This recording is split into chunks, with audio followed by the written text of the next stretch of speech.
ये कि उनके घर में कोई बच्चों को संभालने वाला नहीं है। उसके बाद कोई उनको उनके ऊपर घर की पूरी जिम्मेवारियां हैं, तो वो मतलब हार मान गए हैं। और मैं भी एक ऐसा हूँ मेरे भी जीवन में, जो मेहनत करने के बाद बहुत बार असफल हो चुकी हूँ। तो उसके बाद आप लोग समझ सकते हैं, हार नहीं मान रही हूँ। मेरे परिवार या रिश्तेदार में ही बहुत सी लोगों को हमसे कम मेहनत करने वाले सफल हो गए हैं। उसके बाद हम इतना मेहनत करती हूँ और हमसे कम मेहनत करने वाला यदि सफल नहीं हुए हैं तो वो हार मान गए हैं, छोड़ दिए हैं। तो ये सब हम मतलब फैमिली या पड़ोस कहीं और भी जगह देखी हूँ, और इसलिए हमें लगा जो मैं मतलब यूट्यूब पर आऊँगी तो लोगों को मोटिवेट करूँगी, और इसलिए मैं यूट्यूब पर आई हूँ। तो आप लोग वीडियो को शेयर कीजिए।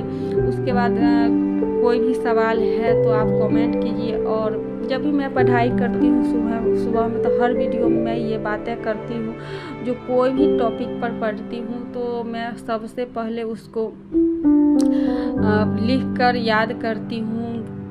हम ये नहीं है कोई भी चीज़ को रटती नहीं हूँ, कोई भी टॉपिक को पढ़ लेती हूँ।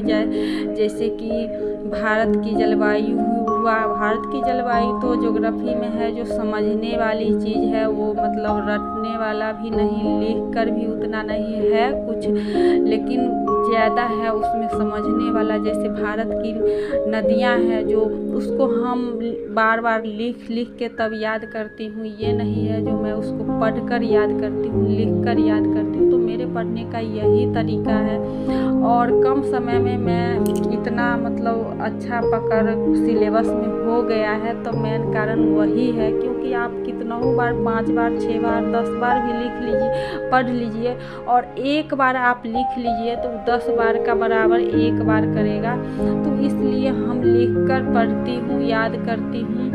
और आप भी मेरे जैसे कोई बहनें हैं तो इस ट्रिक को अपनाइए, आप लोग को बहुत फ़ायदा मिलेगा। और मेरी संघर्ष देखते हैं बच्चों के साथ पढ़ाई करना, तो आप लोग वीडियो को अंत तक देखिएगा। और वीडियो को अंत तक देखने के बाद ही मेरे दिनचर्या के बारे में पूरी तरह से समझ में आएगा। और अभी हम रात का खाना बना रही हूँ, और खाना